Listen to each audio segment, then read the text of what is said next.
Well, General, I'm glad to have you today, General Charles Wald, and we've got a lot to talk about.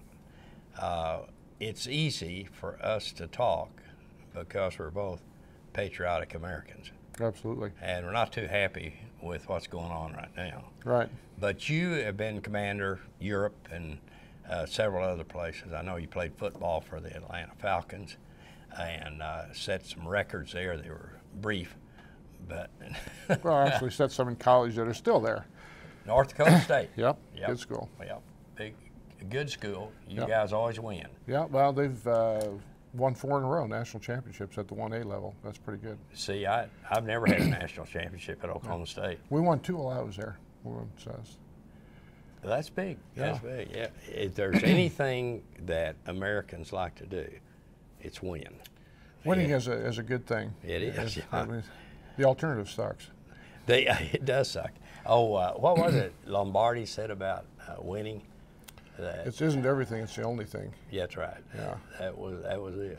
Yeah. Well, what do you think now? I mean, what's going to happen to us?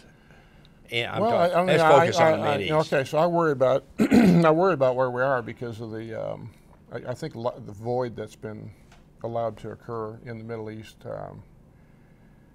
You know, Americans probably got a little tired of combat. They get tired of it partly for what the news does to instill that anxiety in them. But we don't get to pick the world we live in. We can try to help influence it. And when you don't influence it, you get whatever you get. And you think that's where we are?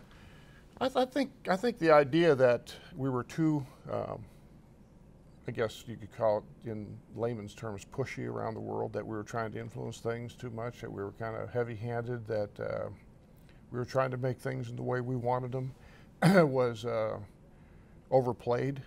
I think the actuality of it is the world can't live without us. I mean, there's only people in the world like strength, they like leadership, they admire the ability to get things done.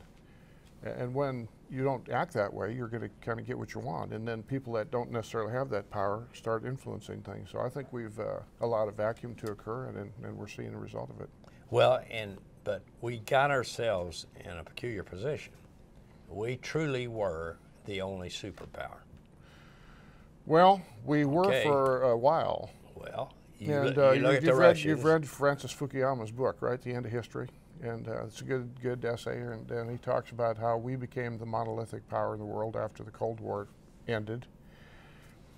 And we were. And a couple things happened. One is, if you're going to do that, you got to pay attention to it.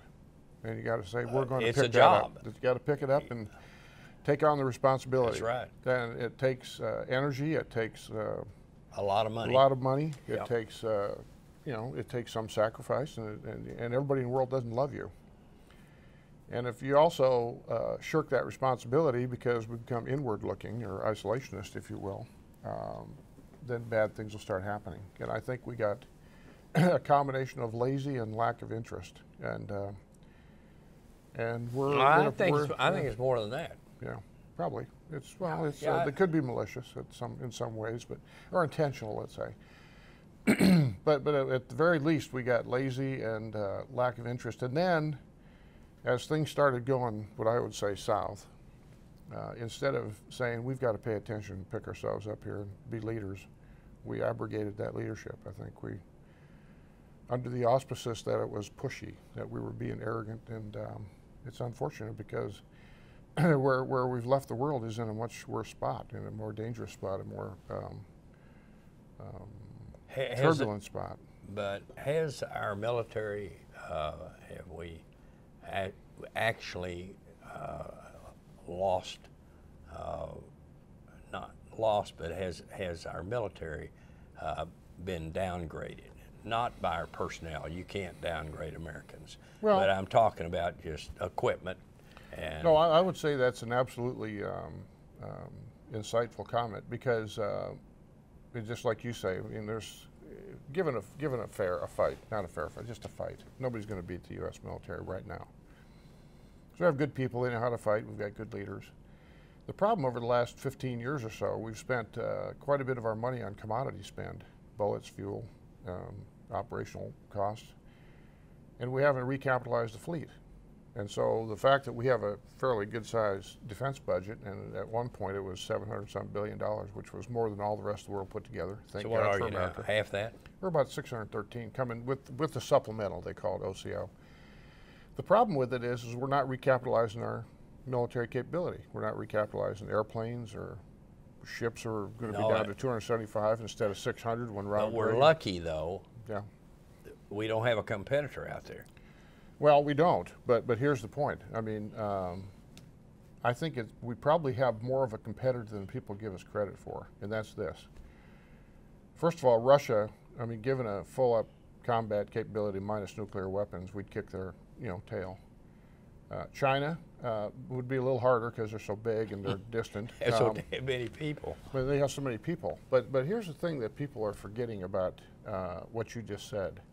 We still have a great capability. We have leading edge technology in airplanes. We have great ships.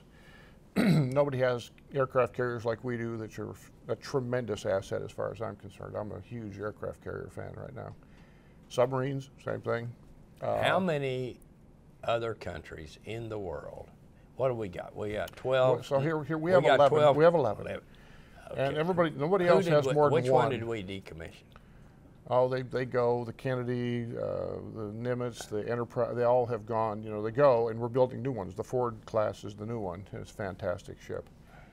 And Walter Pickens from the Washington Post wrote an article about it a year and a half ago about why does the U.S. have 11 aircraft carriers and nobody else has more than one? And I wrote him a note back, said, Walter, you got to know what you're talking about. We don't fight aircraft carriers with aircraft carriers. We do presence, we do all different things that nobody else can do. But that is true, though. Nobody else has a new. Well, no, there are some that have one.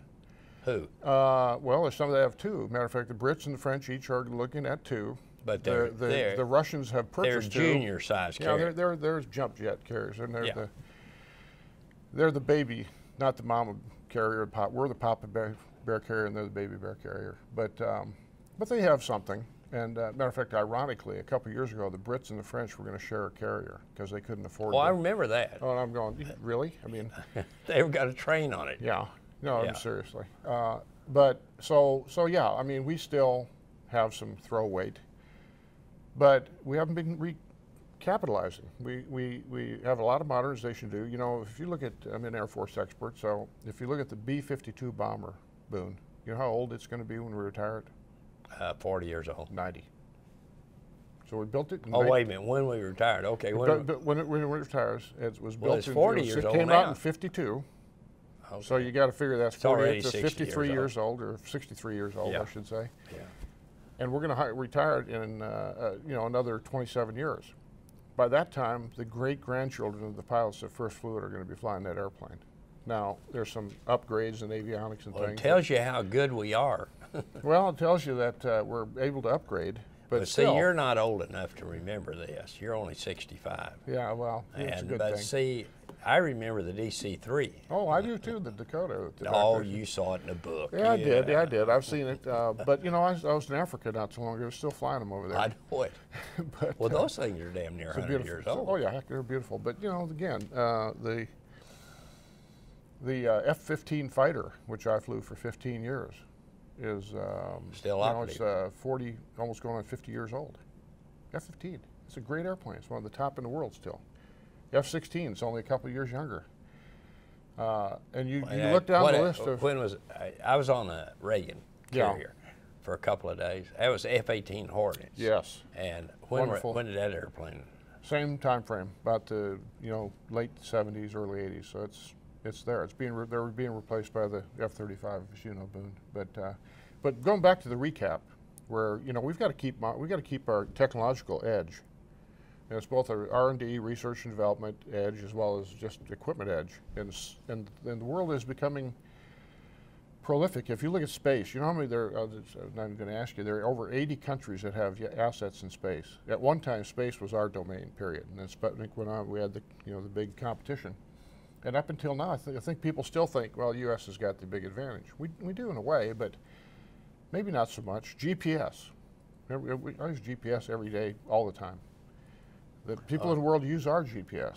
It's a largesse we give the world, right? If we don't have GPS, our military is going to be hurting. and people are going to try to counter it. So, going back to the original point, when you look at China, which they claim their budget is 150 billion a year plus or minus For military. military. So it's 1/4 of ours. Well, and that's the claim. So we don't know if that's the exact truth, but let's just say it's around 150 to 200. They're not spending 150 billion, I should say, a year on commodities. They're not fighting the war someplace. So they actually have another 150 over us because we're spending that money that's just basically a throwaway. So the gap is even closer than we think. And we need to pay attention. Can't you take the military budgets of all countries added together to get to ours?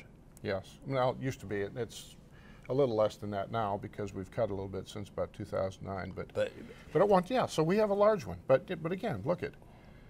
We were. Well, I'm glad we do. Well, well, we can't do without it. I mean, either we're going to be a great leader in the world or we're not. If we're not going to be, then fine. Let's become isolationist. Now we're there. We are the leader, but we like for some things to be different than they are.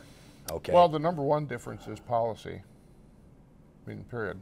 We have to decide if we're going to be the leaders, and there's this, I think, philosophical, I would say, debate, if you will. There are people that think by us saying we should be the leader that we're arrogant and we're not likable. No. And if your objective in the world is to be liked, then we're not the leader. Most people don't really like the leader; they respect the leader, right? Yeah, but something that has happened to us that 10 years ago, you couldn't predict, and I couldn't predict. Yeah. Well, I think. And I'm better trained than you are in the subject I'm going to open up here, is oil and gas, because I've been at it. I got out of school in '51. No, I've been tracking you. I know you've known this for a long time. But and you're way ahead of your time on this stuff, and for a lot of reasons, and that's good. Yeah, but 10 years ago, if you had said to me, Boone, do you think that we can ever be energy independent?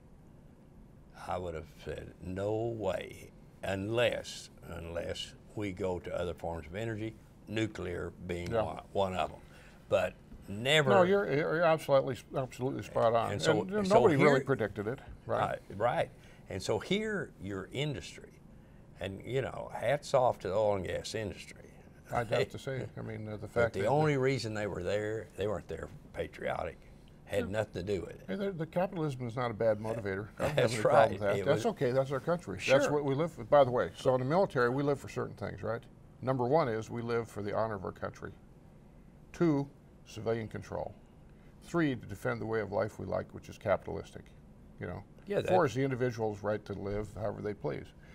But you got a lucky break in clearing up energy security for America.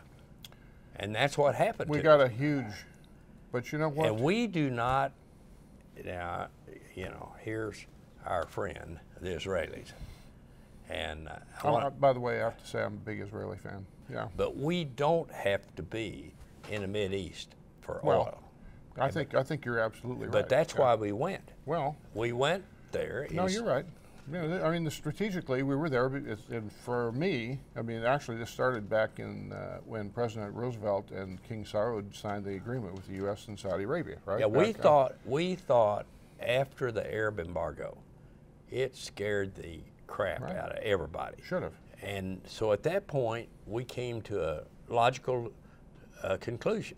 It wasn't a stupid conclusion, but that was the oil is here. Yeah. So we better go to the oil, protect the oil, and we'll always have oil. But no, you're right. I mean, and that's what we did. And my first really getting interested. I mean, the first time I heard about this, not heard about it, but it became kind of a national issue. This is ironic. Most people don't know this and would never bet on it. The first person to actually say we'll use military force in the Middle East to defend our right to oil there and assure it was Jimmy Carter. Oh, that was 78. Yeah, and he said we will use military force to ensure the free flow of oil in the Middle East. Now that if you were doing a multiple choice guess, that would not be the guy that most people would pick. Well, I know they wouldn't, but I mean but he said it. Okay, just a second. To throw into that point, do you remember who the first president was that said that when you elect me president, we will become energy secure. We will not import any more oil. I don't know, probably Ronald Reagan. No, Nixon. Nixon, okay, so that's pretty close. But it goes down. Every one of them, every one of them said. No, it's always been an issue. It's been an issue, Chuck, but not one of them had a plan. Yeah. Okay, now. Well, you know, if you look at, I agree. Okay, so the only guy that at, had a plan was the guy you mentioned. Yeah, well, he had. It was Carter. He had. That's what I was just going to say. He did have a plan, and ironically, it was not a good plan. No, but he had a plan, and I mean, the guy was inept, but he had a plan. And it was interesting because in 1990, I was at the the National War College, here in Washington D.C., and that was when we invaded Iraq the first time, as you recall. And, sure. And a lot of it had to do with, the strategy of why we were doing that, what was the big implication. It was a bad idea. Some of it had to do, obviously, with oil. It had to do with a lot of it. And my feeling at that time, our policy was for oil assurance in the Middle East was dial 1-800 U.S. Navy for the world. We were protecting the world's oil at that time, not just ours. Now, well, of course not. Just a second. Interject something here. You got Straits Hormuz. Right. Okay. 22 million barrels a day. Well, 17 million a day is what's going through there now. Yeah, but it was 22 at the peak. Okay, 17 million. Do you know how much of that goes to us? Well, up until about 3 years ago, about 7.5. And now we're down to 1 or something. 1.2. Right. So we get 5% of the oil, less than 5% of the oil, no, 10%, that comes through the Straits Hormuz, and we protect it for OPEC, a cartel, and the rest of the world. And I've asked you guys in Washington, I said, fellas, here we are. You guys in Washington, you're not putting me with a Washington crowd, are you? You've been based in Washington before. But yes, I'm talking about the military. Yeah. And I say, fellas, how could we do this? Here we are, the Fifth Fleet over there, and we're protecting the cartel's oil and the consumer in Europe and China. So I've got some bad news for you. The U.S. military doesn't make foreign policy. I know it, but I'm saying let's cut a deal with these people. Well, here's my point. Okay, pick up the price for the fuel anyway. So if it hadn't been for energy, we probably, I wouldn't say probably, we definitely would have had a different Middle East.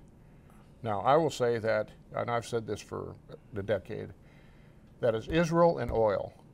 Once we became reasonably independent, then it changed the equation. Now, the one factor that makes a difference is global economy, and I don't think it would do us any good for the economy, to do a tailspin if there wasn't energy. But still, we're paying a lot now. So when if you're saying economy, you're talking about global economy. Global economy.